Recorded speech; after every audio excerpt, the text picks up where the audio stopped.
So welcome everyone to tonight's tutorial on Wednesbury Unreasonableness and the outer limits of legality. So we are now in week 9 and we're just wrapping up the unit on administrative law. So we've got about 2 more tutorials to go after this.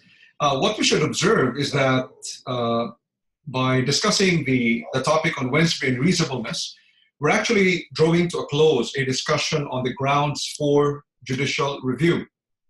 And by next week, we will be talking about the judicial review remedies. And by week 11, we will be talking about freedom of information, so that by week 12, we do a revision. Now, what I'd like to emphasize is that as we draw to a close a discussion of the grounds for judicial review, I wish to emphasize that, especially as we talk about the final assessment, or as you do your final assessment, you need to be very aware that especially when you try to answer a case scenario, you need to always keep on thinking about all the possible grounds for judicial review. Of course, I'll be discussing this in the revision, but I felt that this was worth emphasizing at this time. So unlike during the midterm assessment, where we were essentially just covering the topic about was it an authorized decision making and the principle of legality, we've actually covered a lot of other topics since then. So we talked about the no evidence rule. We talked about the use of discretion. We're talking about Wednesbury Unreasonableness and so on. And we talked about natural justice as well. So you need to be able to identify and articulate all the possible grounds for judicial review in the course of the final assessment. Now, the one thing that I'm hoping will not have to happen, which was quite widespread during the midterm assessment, was the attempt on the part of a lot of students to just identify all possible grounds of judicial review. And to me, that's more like a rambling discussion, because a lot of the discussion about grounds for judicial review are really not relevant. So it's like you start talking about, you talk about administrative law, then all of a sudden you're talking about constitutional law. It's just unhelpful. And especially because we have a word count, you need to make sure that every single word that you have there in your final assessment does count. And so it means that although on the one hand, you need to make sure that you identify all the possible grounds for judicial review, you don't want to waste any time discussing a ground for judicial review that's really irrelevant to answering the case problem. So I just want to raise that point. Also because as we look now at the factual scenarios, as we go through them during this tutorial, I don't want you to examine the factual scenario solely on the basis of the topic tonight, which is Wednesbury Unreasonableness. As you examine, or as we examine the factual scenario, already start bearing in mind, are there other grounds for judicial review? Now that is important because eventually when you become lawyers, you want to be able to muster and identify as many possible grounds for judicial review as you could. Mainly because it is possible that one of the grounds for judicial review, which you thought was cogent and persuasive, turns out not to be strong. And so if therefore you're able to identify all the possible grounds for judicial review, it just might be one of those that actually is the correct ground, or it might be that by being able to identify all the possible grounds for judicial review, then you're able to present a stronger case for the judiciary to intervene in an application for judicial review.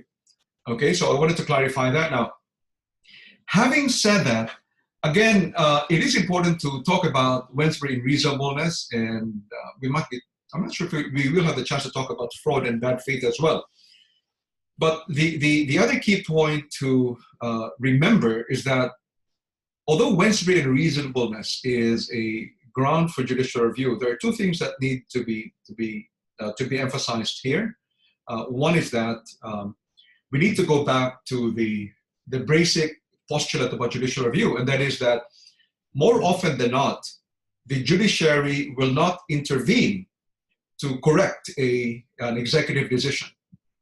So even if the executive decision is clearly and grossly erroneous on the basis of a factual determination by the executive, so much so that there is an injustice, a grave injustice that can be that will have an effect on an applicant or an individual, court still will not be stepping in, because that is not the role of the judiciary. The role of the judiciary, and in particular in relation to judicial review, will only be triggered when there is an illegality of the executive decision. Because we need to remember that it is not the duty of the judiciary to correct errors on the part of the executive, because the judiciary is not meant to be over and above the executive, and which is why we do have an opportunity for a merits review. So ultimately, if there is a problem with the decision making of the executive, it will have to be corrected by the executive itself. And we also need to point out that when we speak of trying to correct erroneous decisions made by the executive, and when we speak of erroneous decisions of the executive, I need to emphasize that it's not just about an error on the part of the executive on the basis of facts. We need to remember as well that merit decisions can be made on the basis of an erroneous application of the law. Okay, so merit review, remember, is not just about the trying to correct a factual error, but actually trying to correct a legal error on the part of the executive that's still part of judicial review, that's still part of merit review. The only difference is that in that particular context, when there is an attempt to correct a legal error on the part of the executive in the course of a merits review, any determination by a merits tribunal, such as the Administrative Appeals Tribunal, is not going to be, it will not lead to stare decisis or as we call it, judicial precedent. And neither is it final and conclusive. So any conclusions made by the AAT in the course of a merits review is never conclusive on a question of law. But it certainly doesn't mean that in a merit review, a merit tribunal is unable to review the wrongfulness of a decision on the basis of illegality. Okay, and of course we know that when we speak of a merit review, it's not just about the correctness of a decision on the basis of facts and law, but also an examination of the way that the discretion has been applied by the executive, as well as whether or not he actually considered properly certain policies of the executive government. Okay, so I wanted to emphasize that. So therefore, when we speak of judicial review, it is really, as we know, as cited by the case of New South Wales versus Quinn, it is always a very limited and narrow approach to trying to correct an executive decision, because when courts undertake judicial review, they do not act as some kind of appellate body. It's just more of a supervisory role, which courts have always tried to assert as a way to control, or at least to provide a remedy for excesses on the part of the executive when they make decisions. So that's one. The second aspect that also needs to be emphasized is that when we speak of Wednesbury Unreasonableness, as we will later on see, it is actually not often that you will encounter instances when the courts will agree that the decision of the executive amounts to Wednesbury Unreasonableness. Let me repeat that. Even though Wednesbury Unreasonableness is a ground for judicial review, particularly on the basis of Section 5, Paragraph 2G of the Administrative Decisions Judicial Review Act, and we know as well that Wednesbury Unreasonableness is a ground for judicial review under the common law, okay? Even though we know that, in fact, when you survey decisions, judicial decisions, you will notice that it is not often that you will encounter courts agreeing that the decision of the executive amounts to Wednesbury Unreasonableness. That should be quite clear, okay? And the reason for that, again, is that it's often quite common for people to say, oh, the decision is unreasonable, oh, the decision is illogical, oh, the decision is irrational, and so on. But actually, that's just a very common parlance to make. It's just a common statement that people make.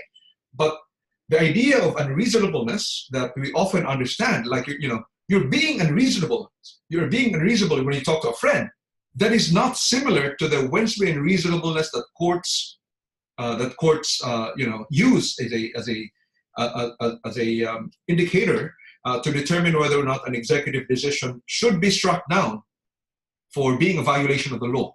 Okay, and so therefore, as a postulate, Wednesbury Unreasonableness will only come as a ground for judicial review when it is a decision that no reasonable authority could ever make.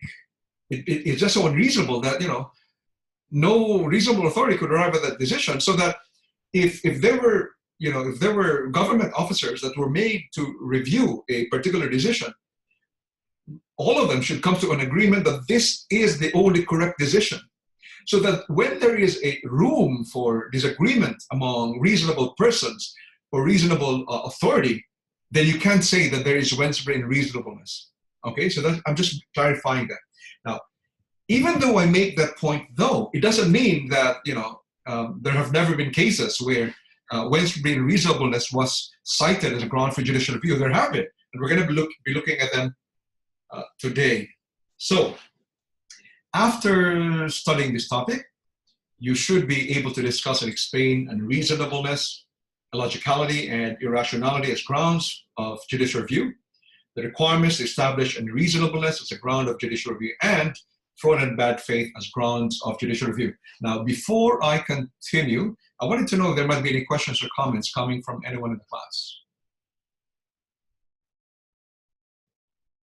So we're all good. Okay. Yep, let's see, just trying to see the chat now. Okay, so hang on. So we've got a question here from Nicholas. If probative evidence can give rise to different, okay, I think Nicholas is articulating, I think, the principle of unreasonableness here. So thanks, Nicholas. So he's saying, if probative evidence can give rise to different processes of reasoning, and if logical or rational or reasonable minds might differ in respect of the conclusions to be drawn from that evidence, a decision cannot be said by a reviewing court to be illogical or irrational or unreasonable simply because one conclusion has been preferred to another possible conclusion. So you can see how difficult the standard is of Wednesbury Unreasonableness. So thank you, Nicholas, for raising that. Thank you. Very good. So let's what we're going to do first of all is to go through the quiz question. And can I ask a volunteer to read the quiz question for us, as well as the choice of answers? Mike, can I hear from you? You're always there, but I hardly get the chance to hear from you, Mike. Okay, thank you. Thanks, man. Thanks. Okay, so the Security Workers Act, Commonwealth, the Act, requires anyone seeking to practice as a security worker in a Commonwealth department, agency, or office to obtain a license from the Australian Department of Social Services, ADSS, and to meet certain requirements relating to education and training qualifications and physical and moral fitness. Sherlock Gordon applied for a security workers license with the ADSS in compliance with the Security Workers Act, Commonwealth. His application was denied. However, because he was considered obese, Sherlock has come to you for legal advice about the DSS decision. Sorry, okay. The possible answers?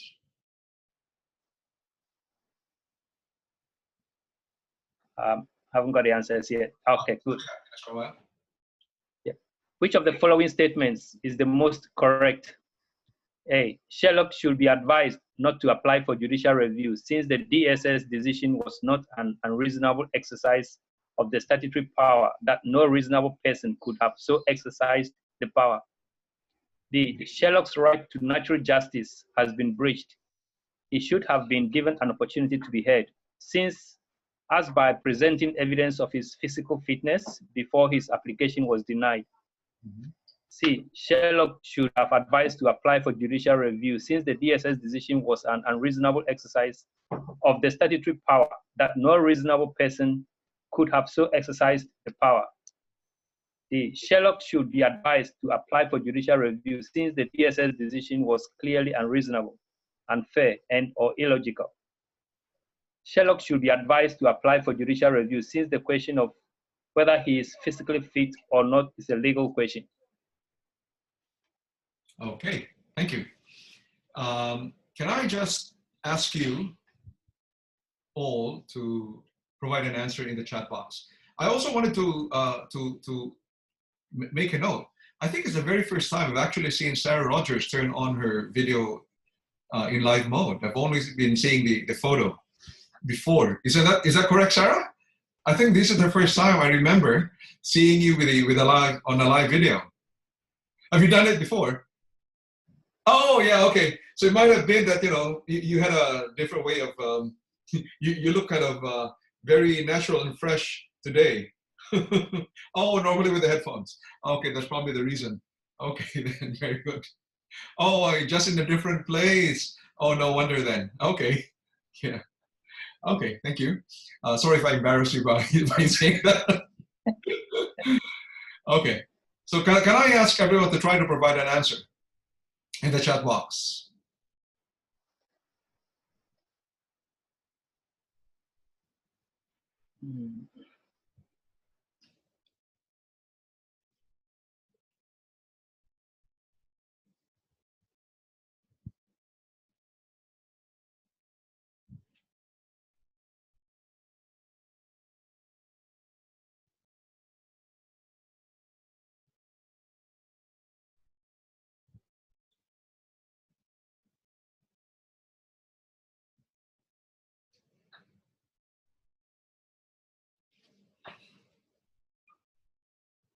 Okay, so most of the answers are A.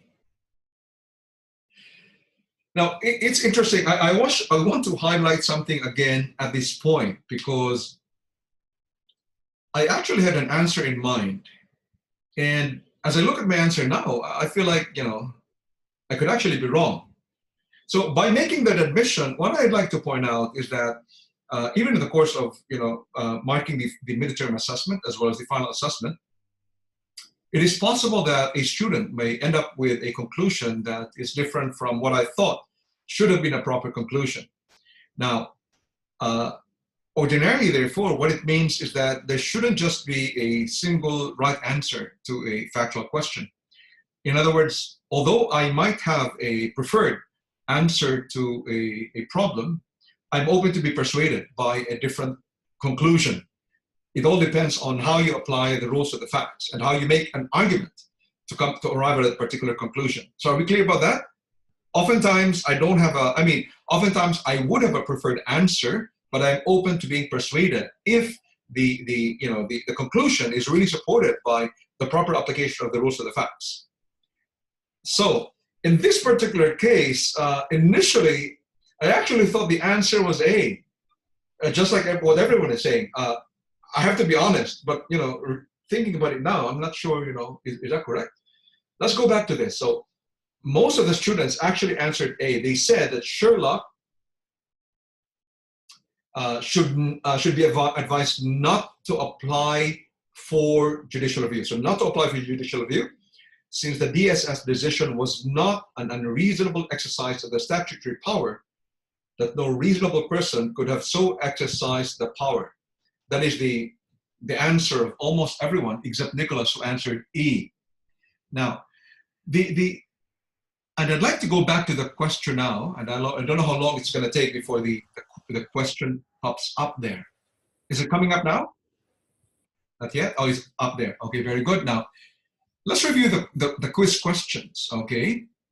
So here, it's about the act requiring anyone to practice as a security worker, security worker, to obtain a license.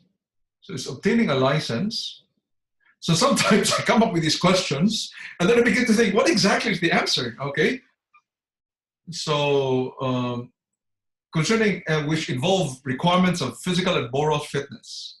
Now, his application was denied because he was considered obese. Okay. And so the answer of most was that it's not unreasonable. Yeah, okay. So it shouldn't amount to Wednesbury Unreasonableness to reject someone because that person is obese. Okay, well, very good. Can I get somebody to try to explain his or her answer? Why A? Can I just get somebody trying to explain the answer? He's got an inability to be really physically fit. And it says physical and moral fitness. So he's got a standard to meet. You can't, I mean, whether they have to go for medicals and all the other stuff we don't have here, but there's a minimum standard. And yes, that's subjective, but most of the decisions would be subjective to some form. So, so actually, the very good, Michael. So the point there is that if you had a number of reasonable individuals, of persons of authority who tried to examine the case of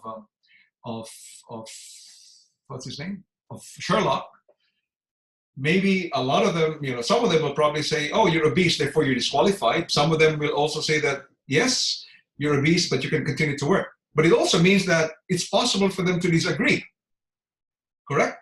And the fact alone that persons of reasonable mind can disagree means that it cannot amount to Wednesbury Unreasonableness.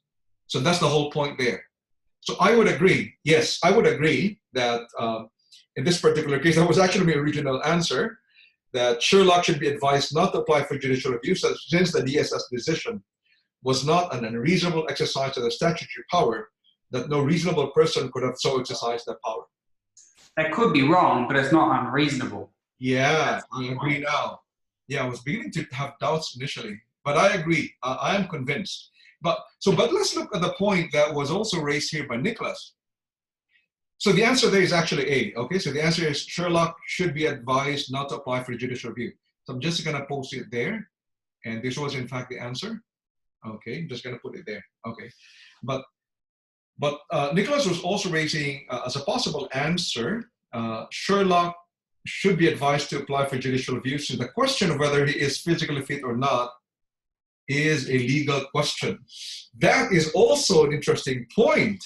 We had a discussion about this last week, so I'm glad, I'm glad that you've thought about this, because we did talk about it last week, that what appears to be a factual question oftentimes can also be a legal question. What exactly is obesity? Right? Good point. Good point. There's a couple of reasons I said. Yeah, Nicholas, yeah.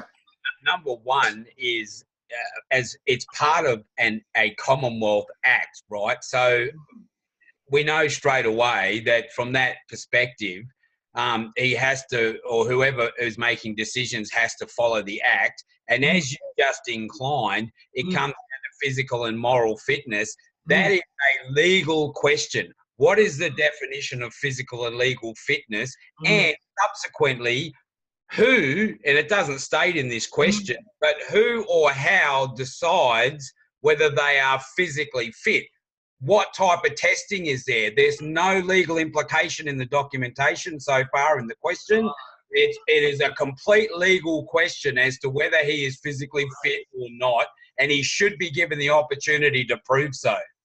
Correct.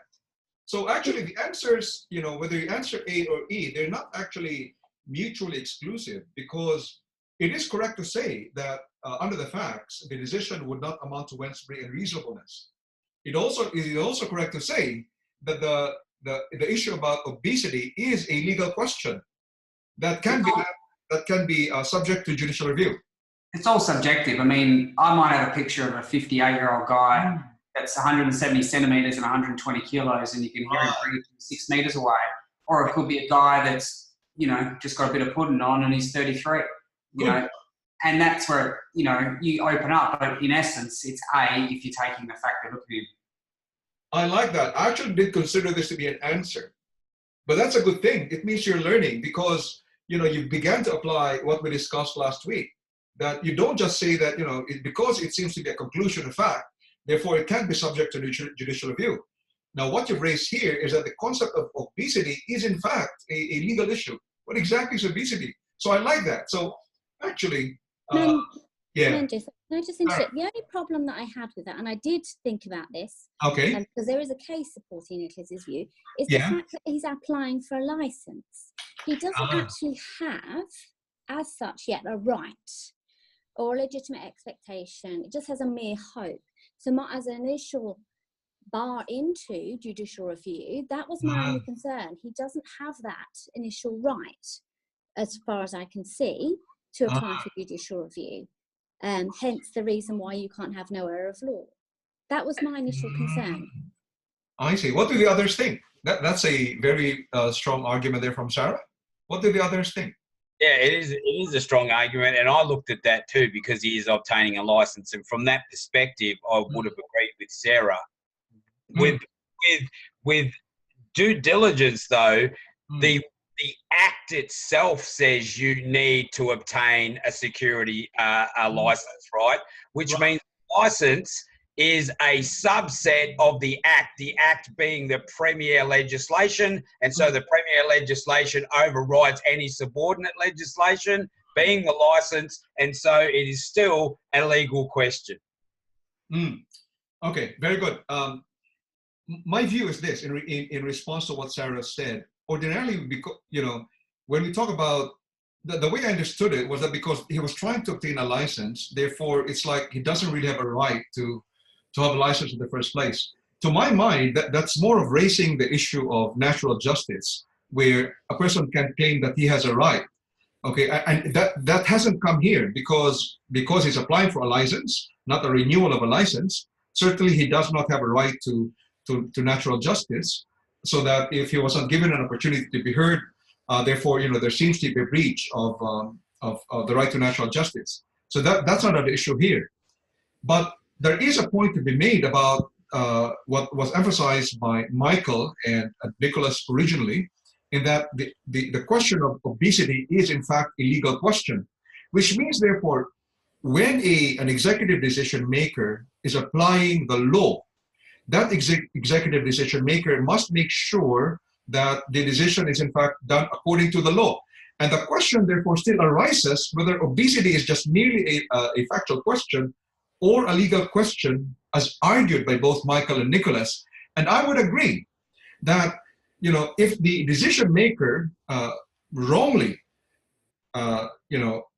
interprets the concept of obesity in the sense that it is contrary to the law of what obesity is, then certainly you can argue that that is a legal question, and therefore that is up to the courts to examine. Okay, now the question, however, is this. So I'm happy with that, but the question is, assuming, however, that the question of obesity is a legal question, I'm fine with that. But what is the ground for judicial review? So fine, it is a factual question. I mean, it is a legal question. Obesity is a legal question. But what is it? What would your ground be for judicial review? Simply because it's a legal question? That's not a ground for judicial review. Can you say that it's contrary to the law? But what law would that be? Could you say it's an error of law in the fact, because it's a jurisdictional fact, the evidence used may not necessarily meet the statutory interpretation. So there's a question there. But why is that a jurisdictional fact? There was nothing in the law that would suggest or that would require the executive to make a finding whether or not somebody was obese. Was there a requirement? Yeah, there's a requirement in the Act. It says to meet certain requirements.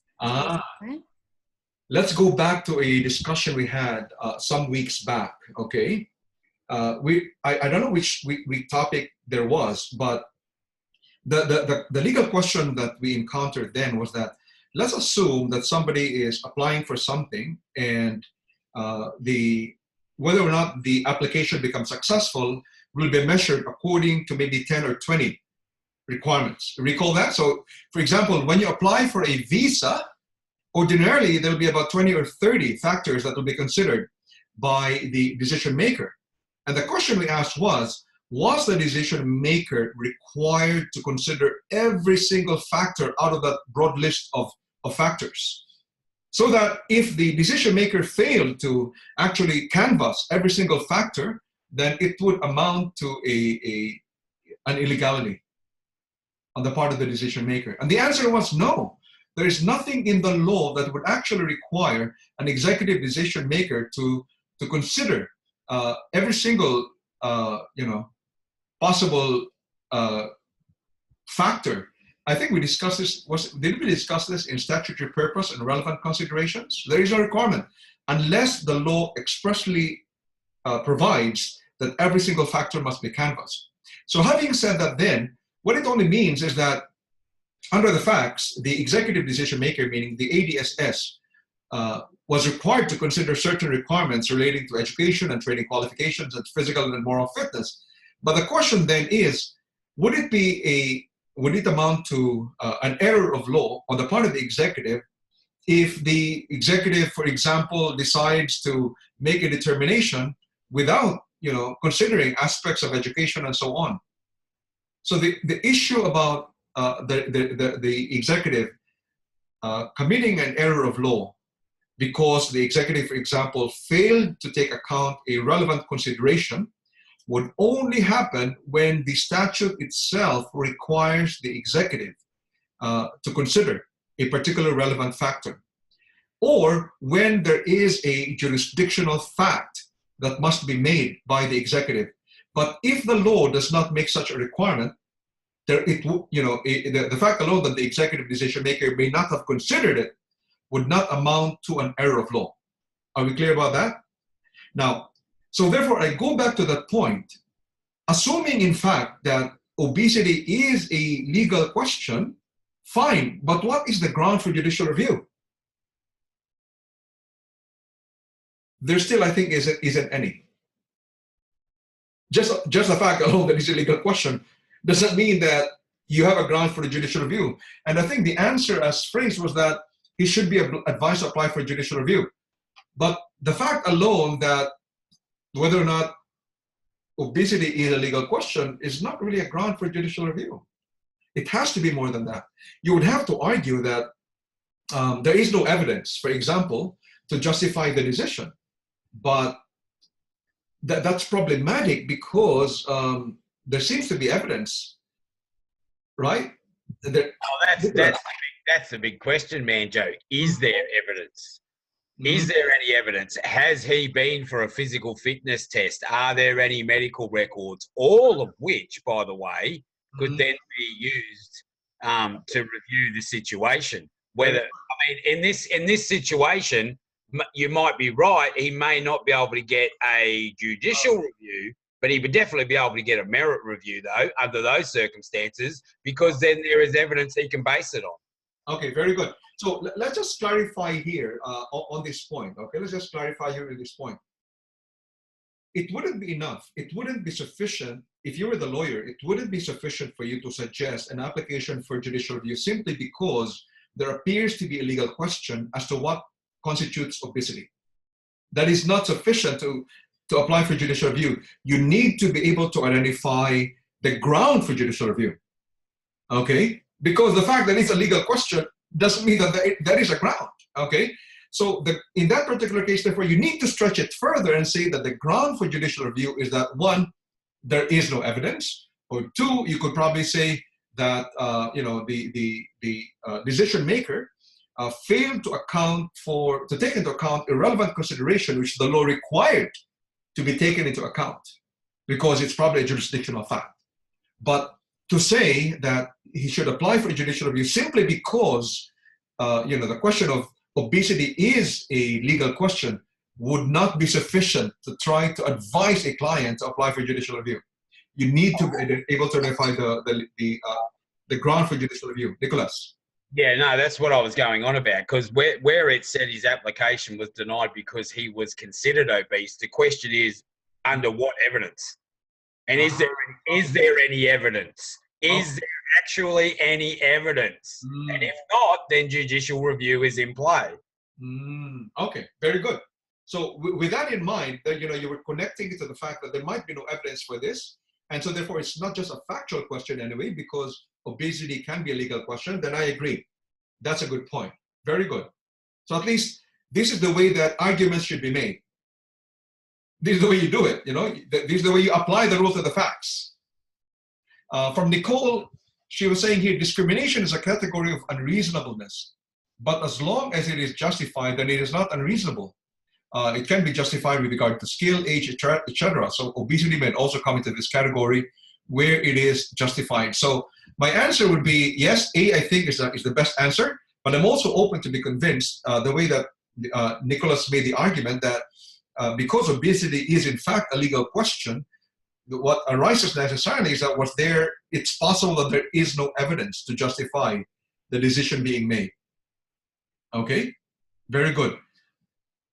Now, in relation to this particular question, let's just change the facts a bit, okay? Just slightly. Let's assume that the application, so are we clear about that so far before I leave it? Questions, comments? So I like the way you're thinking, okay? All of you are thinking, I like that.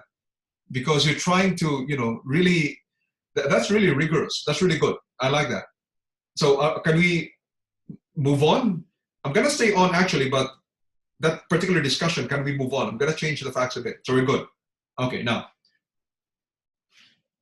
so we're gonna change the facts a bit so that let's assume that Sherlock Gordon's application for a license was denied because he had tattoos on his person, on his forearm.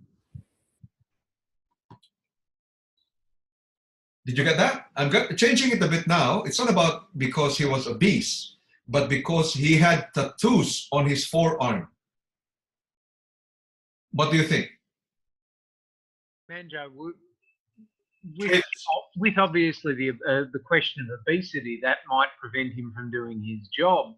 Tattoos is a complete furphy. There's really no reason that he... And I can't even imagine the content of the tattoo being that offensive or bring into question his moral character. So I would say he would have grounds for review there. Very good. Well done, Travis. I agree with you. And imagine, for example, that his application was denied because he came from Syria or he happened to be a Muslim. I mean, even assuming that there was no law that prohibited discrimination, that would amount to Wednesbury Unreasonableness. I mean, why would you deny a license to somebody simply because he came from Syria or he came from, he was a Muslim, right?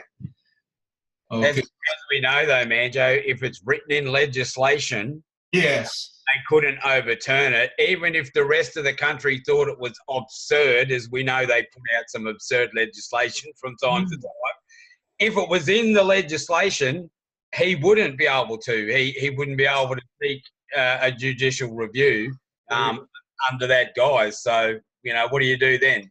Very good. That's right. So if the legislation said that it was going to, that any person with tattoos or any person from Syria or any person as a Muslim couldn't be given a license, you cannot apply for judicial review because that is what the law says. You can try to attack the constitutionality of the law, but that is altogether a different thing. You cannot attack the constitutionality of the decision.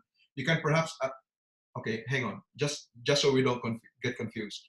So Nicholas made a very strong point that if the law passed by the parliament were to provide that anyone who came from Syria, anyone who had tattoos, anyone who was a Muslim couldn't be given a license. So it's, in the scenario of Nicholas, that was the law, okay? And therefore the law was applied by the executive. That wouldn't amount to Wednesbury Unreasonableness in that case, because the executive would simply be applying the law. It would be according to the law. Now, it is an altogether different thing for you then to try to question the constitutionality or the legality of the law itself. That's a separate question. That's a constitutional law question, but nothing to do with administrative law. Okay? No, the point is, Manjo, you need to be aware of the crossover at times because you need to be very clear with your client. Very good. They need to move. Very good. Very good. Now, from Ainsley, if he was denied a license because of his tattoo, it would be, very good. It would also be unjustified unequal treatment if the decision was made without justification. So this is also a good point that that Ainsley is raising, because one of the categories of Wednesbury Unreasonableness actually is when there is an unjustified unequal treatment of a decision. So if somebody, for example, was accepted and given a license, even when that person had a tattoo, And especially, for example, if the tattoo can be argued to have been covered because, you know, it's in the body, so it can't be seen. And if another person with a tattoo, simply because it's visible, was denied a license, then that can be said to be an unjustified unequal treatment, which means, therefore, that would amount to Wednesbury Unreasonableness. Because if two persons are almost similarly situated, then they should be given, you know, equal treatment. Okay, and yes? It's in line with what Ainsley said. I think it's, I just put it up there, Gibbs CJ and Parramatta City Council, where the council basically had two plots of land that were identical. They did some work and it should have been equally distributed, but they only charged one landowner rates for the amount, and they said that was unjustified. It was unequal. Very good. I mean, it's amazing. We're just covering one question here, and you know, a lot of you now are showing your mastery of administrative law. So perhaps we don't need to have a final assessment. I could just give you, you know, your grades on the basis of your participation in the tutorial. Yeah, that'll do, Manjo. Let's go. Okay. Oh, the other thing I actually was thinking, and you know, I wouldn't mind extending actually the tutorial. I just want to be clear. I wanted to find out because in relation to the midterm assessment, they actually felt that students had an opportunity to do better. And so what I actually had in mind, and I'm doing this only for administrative law, but not for public international law, which I'm teaching as well, because we've got a few students who are my students both in administrative law and public international law. What I had in mind was that I was going to come up with a bonus question. And I will only allow a certain word count limit, but so if you had 4 questions for the final assessment to comprise 100 points, so each of the questions will have to be given 25 marks. What I was thinking to do was to come up with a bonus question where I would award 12.5 marks as a bonus. Okay, it's a bonus meaning it's optional. A student doesn't have to do that. So maybe if the student answered the 4 questions, maybe the student will get 75, it could be 85, it could be 90. But with the bonus question, that gives the student an opportunity to, you know, garner further marks.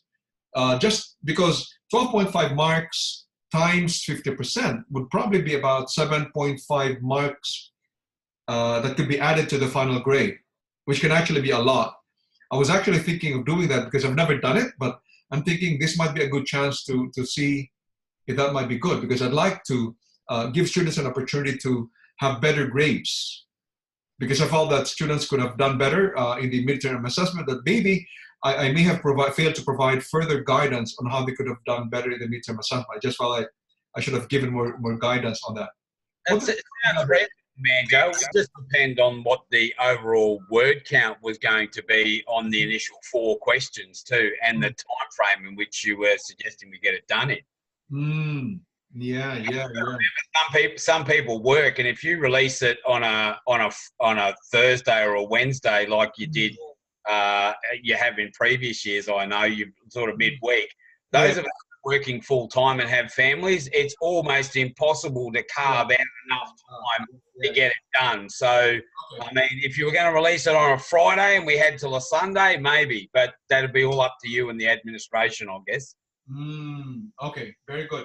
So maybe I will likely do that for administrative law at least, and as Ainsley suggested, make the additional question, but require a short answer. That's what I'll do, because I don't want to have to mark again a very long answer from students. So since it's going to be given 12.5 marks, half of the usual mark for a question in the final assessment, I'm only going to assign 12.5 marks. So the answer should be shorter as well. Okay, now before we leave this particular point, I wish to emphasize, because there had been a point raised by Nicholas about the possibility of merit review. So I wish to just remind everyone that if you speak of merit review by the Administrative Appeals Tribunal, you need to make sure that you meet the jurisdictional requirements for merit review.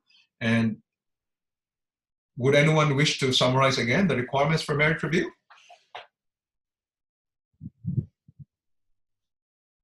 Must be allowed in the head legislation. That's right. So unlike judicial review, which is always available, let me repeat, judicial review is always available. Okay, Merit review can only be available, one, if the decision is made under an enactment, and secondly, the enactment itself must provide that a person who is aggrieved by an executive decision can apply for review by the Administrative Appeals Tribunal. So those two have got to be there. Okay. All right. Just in saying that, Manjo, will you be clarifying in the exam any acts and whether we have the ability to seek merit review or not within the act? Because most of the time you say to us, don't read the act. It's hard to answer that question if you don't know for sure. Right. So if I were to do that, I'd be... The thing was, if I was going... My problem really is that if I were to say that the enactment provides that merit review is available, then essentially it provided the answer. I know that. It's a catch-22, mate. So that's the reason why I kind of really made it broader to make it, to get the student to think, is merit review available? Because if I say the law says, merit review is available, then the answer is there. What is there to ask? Okay. Okay. So anyway, let's move on. Yes? Can I ask a question? Yeah? What was the average mark within the class? We're not permitted to answer that, unfortunately. There was, I would have wanted to, I mean, the one good thing though is that there were very few who failed. Okay, this time. So when I've been teaching administrative law for the past 5 years, in the midterm assessment, what actually happens is that about 30% of the students fail. Okay, this time there was less than 5%. So that's a good thing. But I am not in a position to say what the average marks are because we're actually prohibited. So the Deputy Dean for Teaching and Learning came up with an express policy that we cannot discuss the marks of students, even in relation to what the average marks are. We're prohibited from doing that. The only reason why I'm asking is because we did have a lecturer who did just not discuss, but just think that the average marks. That's why I was asking. Hence the question, the extra question that you want to implement. Yeah, that's a good point. Because people who got a credit or a distinction, obviously they don't need to. Right. Let's just say that there were very few who had distinctions and high distinctions. Very few. So a majority of the students, about close to about 75% actually the students only had, I don't want to use the word only, had passes or credits. I would have wanted to see better marks actually. And that's the reason why I'm thinking of the bonus question. I would have wanted to see more students getting credit and distinctions. There were not that many this time. And my feeling was I ought to have, prior to releasing the midterm assessment, provided some guidelines as to the kind of answers that I wanted to see. I did do that by coming up with the initial email saying, you need to identify the issue and so on. But I should also have made the point that I don't want to see a discussion of irrelevant principles, especially because it's an open books assessment. So if it's an open books assessment, it would be very easy for a student to just ramble on about, these are the grounds for judicial review. This is what judicial review is all about. But actually, they don't assist the student in arriving at a conclusion. So I should have made that point.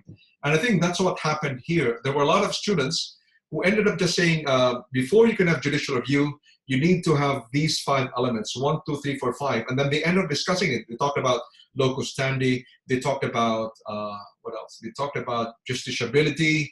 They talked about, all sorts of things, which were not really that important because the legal issue really was, what is the ground for judicial review?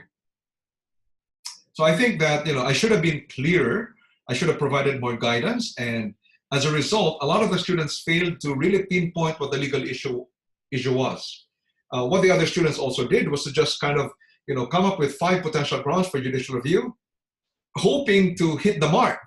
But the fact alone that the students were suggesting 5 possible grounds for judicial review when there should only have been 1 also indicated that the student really wasn't sure what the answer was. And so that would have to diminish the quality of the answers. But these are things which I will definitely be discussing again when we have the revision in week 12.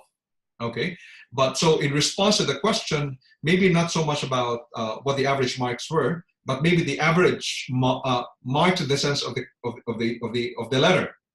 So a majority of the marks here would be within the range of pass and credit. But having said that, it's still a much better result than what I've seen in the previous years I was teaching this, because about 30% of the students would usually fail the midterm assessment. I'm not sure if that's a comforting thing. Manjo, just a point on that, and I thought I brought it up last time too. I mean, I did okay. I did reasonably well, actually. But the one issue that I brought to bear was that I know we hadn't got through week 7 on natural justice before we got to the midterm exam. Yeah. And I know you reiterated that in weeks 2, 3, and 4, we covered the primary information that should have been used to answer the exam paper. Yeah. But I do feel that if we had have actually covered natural justice before the exam paper came out, a lot more people would have done a lot better. That's true. You're right. So actually, Nicholas, the other reason why I'm thinking of the bonus question was exactly because of the point you raised. I actually felt a bit guilty there that, I expected some students to provide an answer in relation to natural justice, when there may have been some of you who validly thought that because I had said we were not, natural justice was one of the topics to be covered in the midterm assessment, that then it was reasonable for some students to think that there shouldn't have to be a discussion on natural justice. Okay. Yeah, I think primarily that's what happened, Manjo, and I think that's what might have let a few people down. Otherwise, they probably would have brought it up in the first place. Let's put it this way. Actually, I was tempted to. I have to be very honest this time. I was actually tempted to send an email on Monday during the weekly message to say that I was going to give bonus marks to all because of that issue. I was thinking, are you still able to hear me, guys? I'm not getting any feedback here. I was actually tempted to say that I was going to give bonus marks and adjust the marks of everyone because of that point. Now, what do you think about that? Is that a good? It's a double-edged sword there, Manjo. You could do that, or as you said, give us the extra question at the end of the semester. Or I could do both.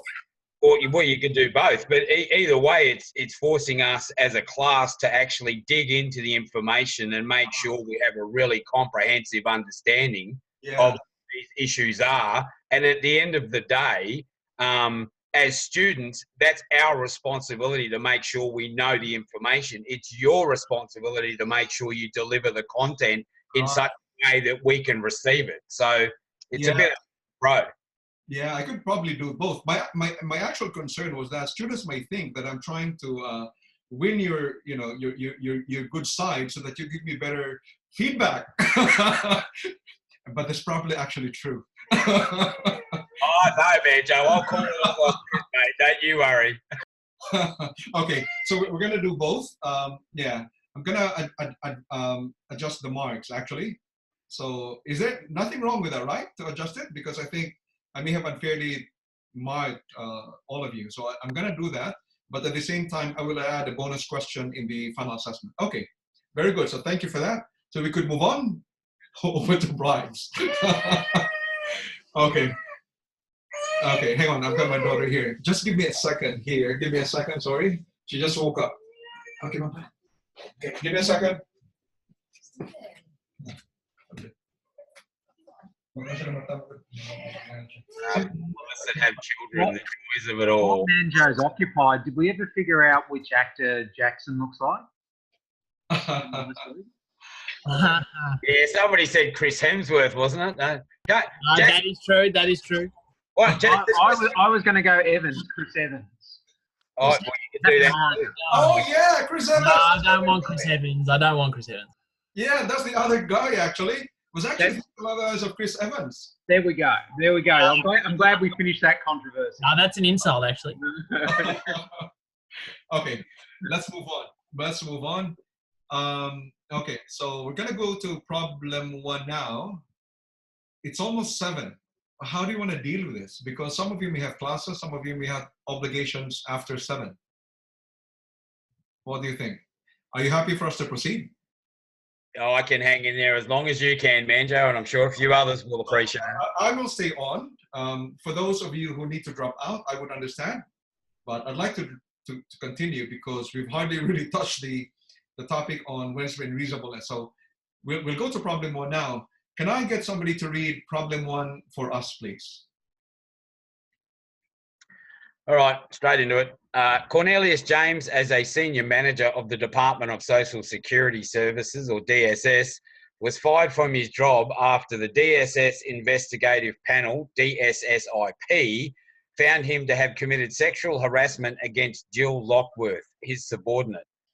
The disciplinary proceeding against Mr. James had been based on the Public Sector Ethical Standards Act, Commonwealth, which prohibits sexual harassment. Mr. James asserts that the penalty of dismissal that was imposed is totally unreasonable and irrational, considering that he had been in government service for more than 20 years. Always had sterling performance reviews and was at no time the subject of any disciplinary action or investigation. Given that it was also open to the DSSIP to impose a penalty such as a suspension apart from dismissal, it was totally unreasonable and irrational for it to have imposed a penalty of dismissal. Advise Mr. James on whether the decision met the Wednesbury Unreasonable standard of judicial review. Okay, very good. Okay, see you soon, Keith. What do you think? Can I get all of you to try to post an answer, whether it's Wednesbury Unreasonableness or not?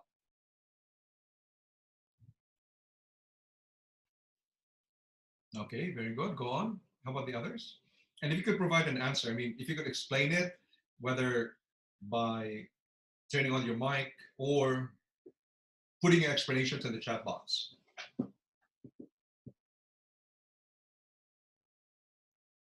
Decision is reasonable. Okay, can I hear your answer, please? From David here, no, past employment is irrelevant to dismissal decisions in the public sector. Only the risks of the existing conduct. Very good. That's a good way of arguing. Okay, anyone want, so are we clear? Anyone wants to expound on this further? So the answer is the decision is obviously reasonable because, you know, it is within the bounds of reason for a decision maker to terminate the services of somebody who's committed sexual harassment, notwithstanding the fact that that person may have been an exemplary employee for the past 50 years. The fact, you know, the question really is, you know, has sexual harassment been committed? That's the only question we have.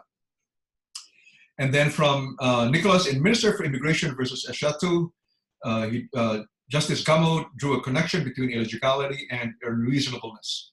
And the High Court also in another case acknowledged the close association of irrationality, illogicality, and reasonableness. So thank you for that. So very good. So the answer here, if you were to be the, you know, the solicitor, your advice should be that the decision does not meet the Wednesbury Unreasonable standard of judicial review, simply because it was reasonable for a decision maker to find that Mr. James had committed sexual harassment, and for that ground and for that reason dismiss him, even if Mr. James had been an exemplary employee for the past 20 years. So the answer is, it did not meet the standard of Wednesbury reasonableness. Very good. Problem 2.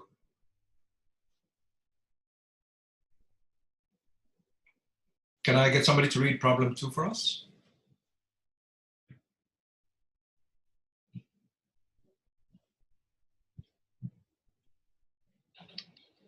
I can do it. Mike, thank you, Mike. Go on. Okay. So after finishing the Diploma of Community Services work at the Good Technical Institute, Sherlock Gordon applied for a social support workers license with the Australian Department of Social Services.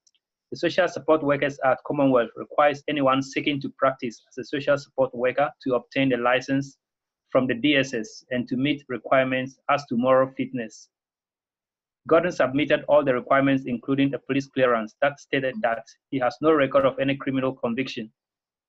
The DSS, however, received an anonymous call saying that Gordon had been the subject of a police investigation for child molestation in 2005. That investigation had even been covered in the news at that time. Because of the unwillingness of any witnesses to come forward, the investigation had subsequently been terminated. Gordon was later informed by the DSS that it had concerns about his moral fitness because of the complaint against him for child molestation in 2005, and hence could not issue him a social support worker's license.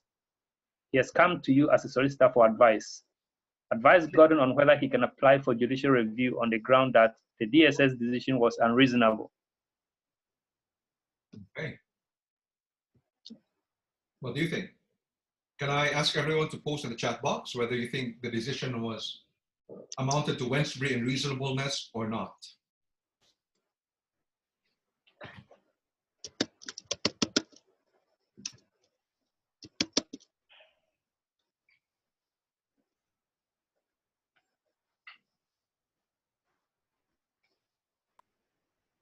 It's a tough one, Manjo, but I'm going to say no. Mm-hmm. Okay, Nicholas, you want to argue your point? Well, I mean, looking at it, it's in the statute. I mean, he's passed everything, but you know, there's a discretion. It doesn't say whether the person that made the decision used their own discretion. And if they use their own discretion, well, then judicial review wouldn't be available anyway. It's not very clear on that. The other thing that I looked at is that it's sort of hearsay information that's been passed on, if it has actually been passed on. And once again, hearsay evidence of any kind isn't available for judicial review. Okay, very good. What did the others think?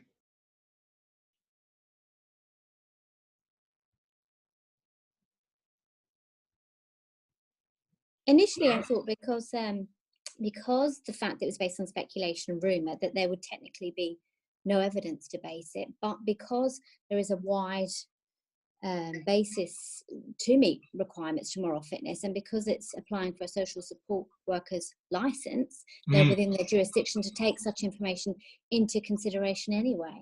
So I would say that no, it hasn't reached the Wednesbury standard. Very good. Because there was, I mean, this isn't a question of whether there is evidence or no evidence, which is a ground for judicial review.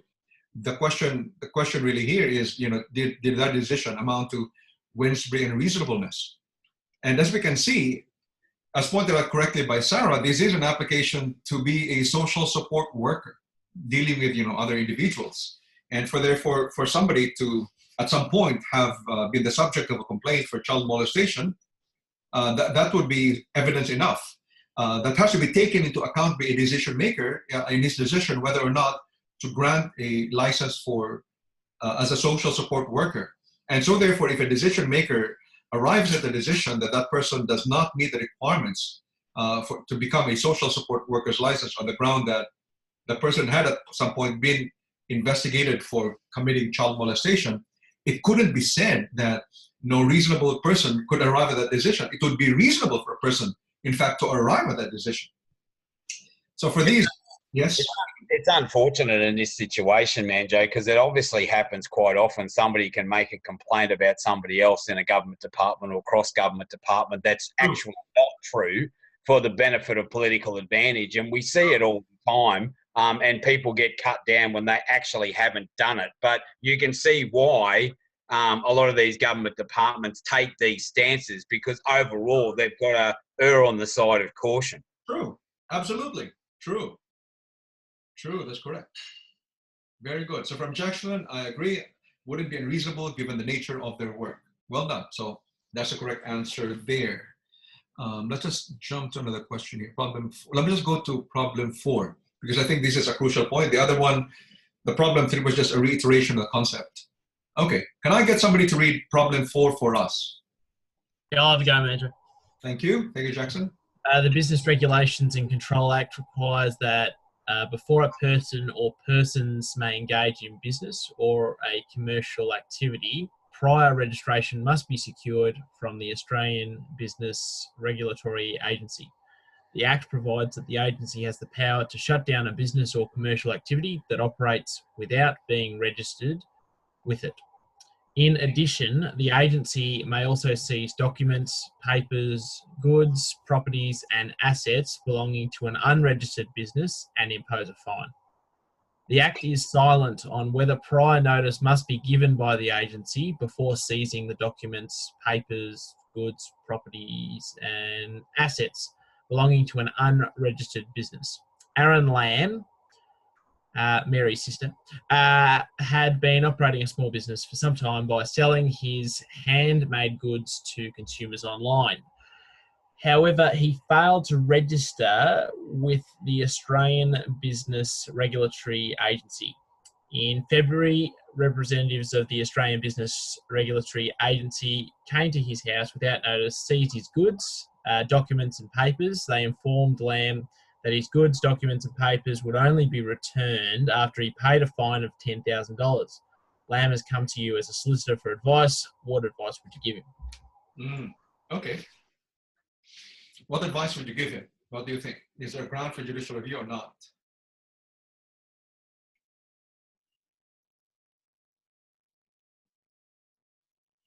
Yes, because if an act is silent on a particular act, then it means that the review is available. Okay. So what ground, what's the ground here? Or grounds for that matter? Seizing of private assets. Okay.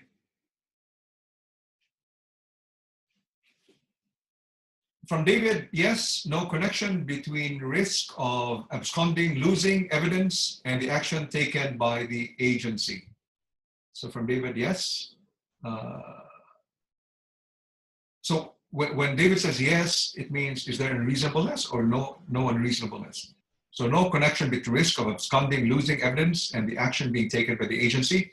From Nancy, a very important point here, was there a capricious or oppressive exercise of a power?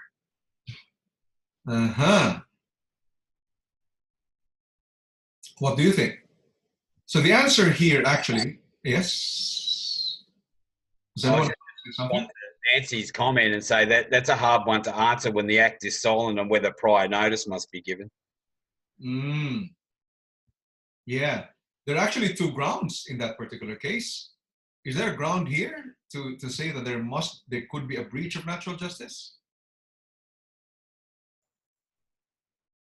Yeah, because they seized his documents, papers, and goods. How do they know that it's even part of his business? They could be totally private individual documents altogether. True, that's right. So that's one of the grounds there. So there's a ground for judicial review on the basis that there potentially is a breach of the right to natural justice because he wasn't given an opportunity to be heard before his goods, documents, and papers were seized. It's not a question of the fact that the agency doesn't have this power. The agency certainly has the power to seize the goods, but before they can actually seize any goods, they must give the person an opportunity to be heard. As pointed out by Nicholas, what if those goods and papers were his personal items in the first place? That's one. But the second ground, as pointed out by Nancy, is that even if an executive may have the authority or the power to do certain things, the exercise of those powers must not be capricious or oppressive. And so in the case of Edelson versus Wilcox, the court pointed out, or the federal court reiterated, that a citizen's property should not be subject to arbitrary seizure. So there must always be an advertence to fairness. So here, it wouldn't have been fair to just seize his goods because, you know, what was the point? Just because he did not register and therefore his goods had to be seized, why wasn't he given an opportunity to explain why he failed to register in the first place? I'm talking not just about breach of natural justice, but as a ground of judicial review, being that the exercise of a power, even if it exists, must not be exercised capriciously or oppressively. Okay, because the law, yes, Nicholas? To say there wasn't an administrative error too, that he actually had filed the paperwork. They just had. For all we know, that's right. For all we know, he had actually filed the paperwork, and he thought he got the registration, or he thought he was in the mail. So there could have been a lot of reasons citing the ground of natural justice. But the other crucial point is, even if an executive actually has the power, that's not the end. The point is that power must not be exercised oppressively. It mustn't be exercised capriciously. And so there couldn't be any justification why his goods and documents and papers had to be seized, when it could have been cleared up easily by just giving him an opportunity to be heard. So here, as pointed out by Nancy, there were actually two grounds for judicial review. One is the breach of natural justice. The other one is that the decision appears to amount to Wednesbury Unreasonableness because of the exercise of the power that existed, which amounted to a capricious or oppressive exercise of the power. So the advice should be that that LAB should apply for judicial review on the ground that there is a breach of natural justice, and there is a Wednesbury Unreasonableness in the exercise of the power of the executive. Okay. Final question. Can I get somebody again to ask to read question 5?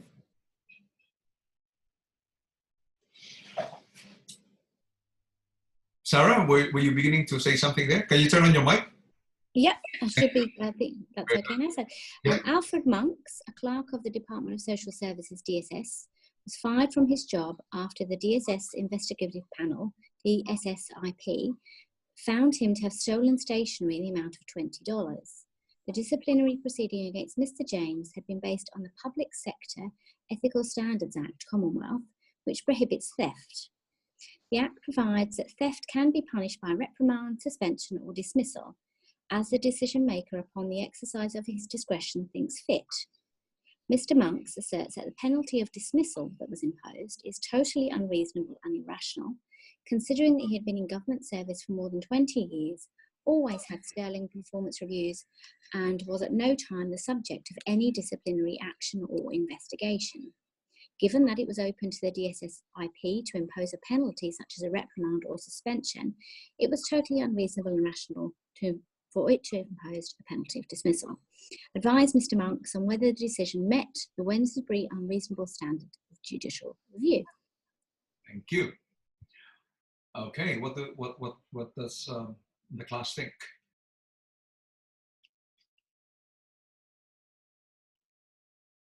And you need to consider that the Act said that the decision maker, the decision maker, how did I write this? The Act provides that theft can be punished by reprimand, suspension, or dismissal as the decision maker, upon the exercise of his discretion, thinks fit. So there is some discretion given to the decision maker. I think that case that you mentioned before, the Eldenstein and Wilcox case, because it's capricious or oppressive, bearing in mind the amount taken, even though it was theft, they don't normally look into the weight of a decision, but in this case, because it was oppressive and it seems as a punishment, perhaps that case could be used to argue the fact that it was Wednesbury unreasonable. I would agree. Following the case, as you pointed out by Sarah, of Edelston versus Wilcox. So this would, I think, amount to Wednesbury unreasonableness.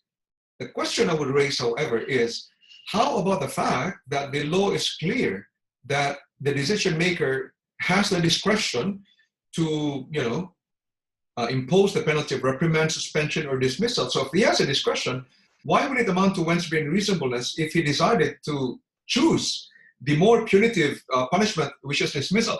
Why would that then amount to Wednesbury unreasonableness if he actually has the discretion?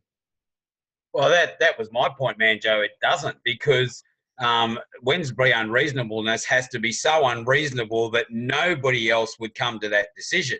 And the fact of the matter is, because it's in the legislation, it is highly probable that other people in that situation, irrespective of the amount, would come to that decision that, yes, it was able to be used for a dismissal. And I've seen it happen previously in other institutions. So it doesn't matter on the amount. Theft is theft. Okay. What do the others think? Okay, from David, you could equally argue that the theft destroyed the relationship and there could be no more trust, especially if he was a senior employee. Okay, those seem to be very persuasive arguments. You want to come up with a rejoinder, Sarah, or someone else in the class? No, I can understand Nicholas's point of view. I completely agree, because there's discretion there. There is that reasonableness argument, and I think these are various shades of grey. But given that particular, given that particular case, that I would argue that it's oppressive in the circumstances, and that a statute wouldn't be necessarily created to be oppressive or punish people directly, because he's lost his employment from that, and only because of that particular case, I would argue this. But I do agree with Nicholas's point of view. So.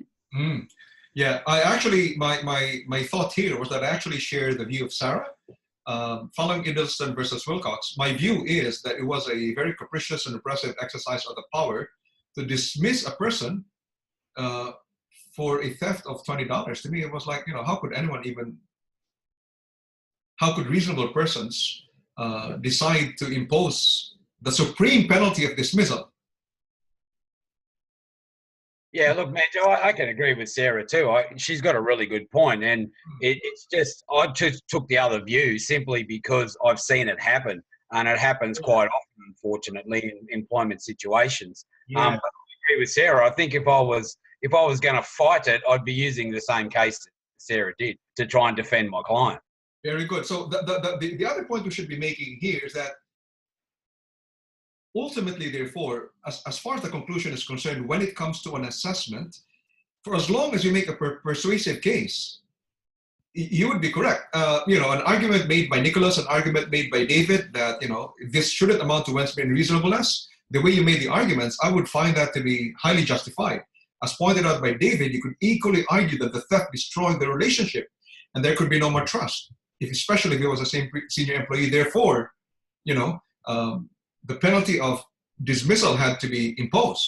An argument, for example, could also be made that if you try to impose a very light punishment for this, how will, what kind of message are you sending? And how will you then make a distinction between a theft in the amount of $20 and $100 or even $1,000? These types of arguments. So in the end, therefore, the crucial point when you come up with an answer in an assessment based on the IREC format, it is the application which is really crucial. The application is where you make an argument, trying to persuade somebody so that you can then arrive at a conclusion that is, very persuasive based on an application of the rules of the facts.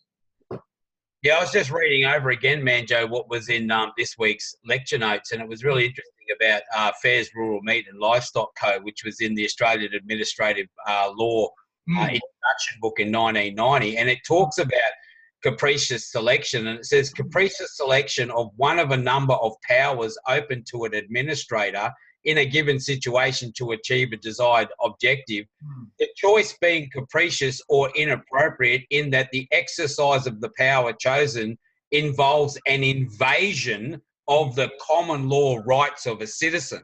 Now, this is not a common law right issue.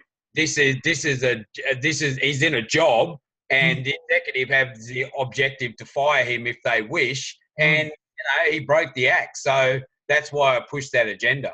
Okay, very good. The other, before we end tonight's session, because we've covered at least 5 problems tonight.